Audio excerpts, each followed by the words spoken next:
Hey guys, this is Mario from shockingfit.com, and in this video we're going to dive into a topic that is on how the most successful people in the world deal with hard times.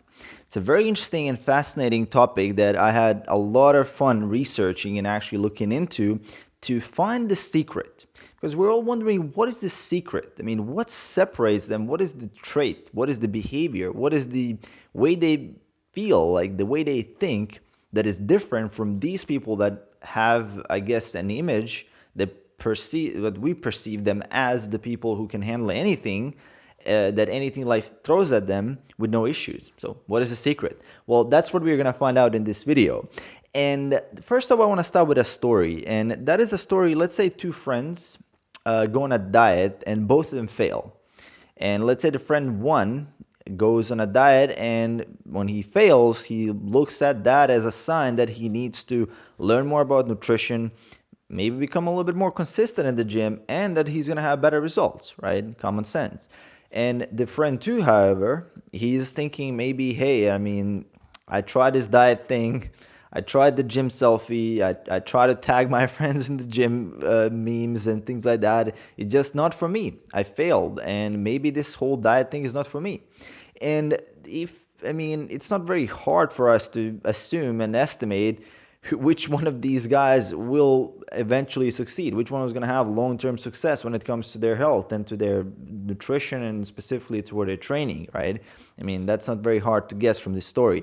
And what happens really is that life will put obstacles in front of us, and we will have to deal with these kind of times where we actually fail. And then one's beliefs in their own capabilities will make the difference. And this belief in your own capabilities to handle difficult situations is called self-efficacy. And self-efficacy is actually something I would put a lot higher than motivation on the list of things that are actually influencing success. So it's even higher than grit, for example, which I made a video about. I would even place it a lot higher than habits and things like that. I mean, self-efficacy is so high on the list that I think it's really on par with your own beliefs about yourself, which self-efficacy is a little bit of a belief of how you behave. So what can we do to boost self-efficacy? What can we do to get that world-class level self-efficacy that all the successful people have, like the most successful people, right? So there's actually 4 things that we can do, and I'm gonna dive into each one of these. The actual research on self-efficacy was done by Albert Bandura, which I'm gonna leave his journal below in the description if you guys want to nerd out, read all the details of the studies, all the stuff he did in his journal, which is super cool. I would highly recommend, by the way, checking that out in depth. But let's go into the 4 ways of how we can boost self-efficacy. So the way number 1 is mastery. So looking at things like they have a mastery curve, like they have a learning curve, right? So, I mean, going into the gym, let's take that for example, because, I mean, we are in a gym and health-related channel. So let's say you want to go to the gym, and you wouldn't start off with squatting like 400 pounds, right? You will start off probably with an empty bar, and even if you can't master that, you're going to do some form of regression, maybe try to body weight squat, maybe try to body weight squat from a box, maybe try to goblet squat, then eventually upgrade to maybe a split squat, and then some point reach a squat. I mean, depending on your current ability, but there will be a curve, there will be some kind of mastery, there's going to be step-by-step achievement to ensure that you also get momentum and you have those small successes on your way to like achieving that big goal, which is whatever your goal is, right? In terms of squats, I mean, you hit a PR or something like that. And it's very similar. I mean, let's say a kid learning how to read. You wouldn't give him an encyclopedia the first day. He's going to give him something very easy so he can get more confident. Eventually, as he gets more confident, he can learn to read better. He's going to enjoy it more. And just by starting off with very simple stuff and enjoying it, he's going to be more likely to stick with it and learn to read faster. Very simple thing. And I actually talked about that in one of my previous videos, where you really want to start off as an amateur in pretty much everything. If you want to learn meditation, start off with 2 minutes a day for 6 months. Don't skip it. Adherence over perfection, and then eventually upgrade that to 3 minutes, right? Very, very simple approach. A lot of people misuse this and never even try it like that. So that's the way number 1, actually doing and understanding the mastery path. The second thing that you can do to boost your self-efficacy is actually do something called social imitating, social like imaging, like getting a clear picture that someone else actually went through the same situation as you or similar situation and they succeeded. This is a very similar thing that, for example, in a very poor neighborhood, let's say an NBA player came out of that neighborhood, they will bring him back very, very frequently so he can do events, he can do speeches, he can actually inspire others and show them, here, he is me. I came from this neighborhood, right? I came from here and I succeeded. It's possible. And what this does is actually gives your brain no excuse but to really have to accept the reality that there are people who succeeded, and that also brings your belief back in yourself. Hey, I mean, I can actually do this. It's possible, right? I mean, it's not like even everybody knows now, it's not so unfamiliar that when Roger Bannister broke that 4-minute mile thing, I mean, there's like a ton of other people who broke it, right? It's about that first guy who did it, right? He set a standard and created a belief that it's actually possible, right? So going further, the step number 3 is actually going back to a little bit of the environmental factor, which is you want to make sure to surround yourself with people who believe in your ability. So a lot of people around will hate on things like CrossFit or maybe Zumba or like, I don't know, like in fitness industry, like among the experts, you can usually hear people talk shit about like Body Pump or similar programs, maybe like Weight Watchers or something like that. I mean, we can argue how optimal these programs are and if keeping pull-ups are actually getting you any kind of muscle growth in CrossFit, but that's not the point. The actual point is that a lot of people that do succeed with these programs are there and they make certain results that they would never be able to do without them because they have that social support. They have an environment of people who believe in them. And it's a very interesting situation where it's funny how our brain works, right? Sometimes we will not believe that we can do something until someone else believes that we can do it, which is a very fascinating thing how our brain works.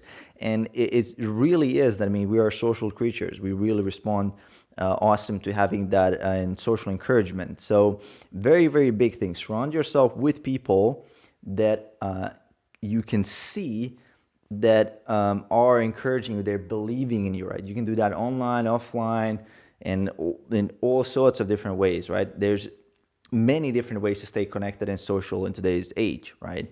And going back to the number 2, I mean, with mental thing, if imaging, right? If you can't find a role model right then and there, you can just read biographies. You don't even need to have a person right from your situation that has went through the exact same thing. You can actually read biographies from people. I mean, my most famous ones that I really like to read and I actually reread would be like Nelson Mandela or like Arnold Schwarzenegger, Steve Jobs, like Winston Churchill, like Elon Musk. Like these biographies will really show you what these people went through, and you will be able to see how they had that belief. Someone believed in them as well, right? They weren't just alone on that journey, right? It's a really important factor to realize that a lot of these people will actually have others pushing them a little bit, and that's something that a lot of people tend to neglect. I mean, it's good to be a hero and good to be an individual, but realize the power of social support.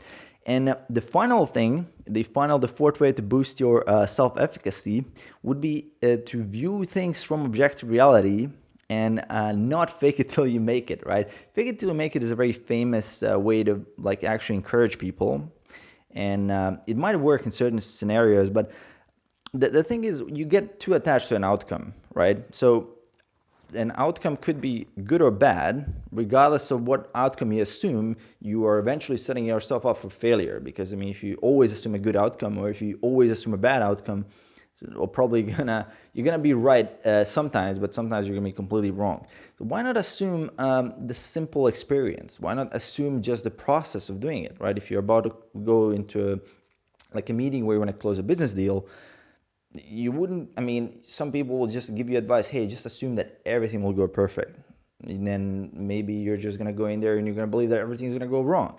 Why not just go there and just do the meeting, right? Just trust in the process, right? Just enjoy the process and look at it as like a learning experience, as something that it will improve you as a person, and also that has potential to go really, really well. And that's going to give you that power of that you're going to believe in yourself next time you're going to go into a meeting, right? Because anytime you do the meeting, regardless of what you succeed, you're still going to view it as like a positive learning experience at least, so you'll always succeed basically, right? So there's really no failure, and that's going to give you that self-belief, increase your self-efficacy, and you're going to be better and just keep getting better and better, right?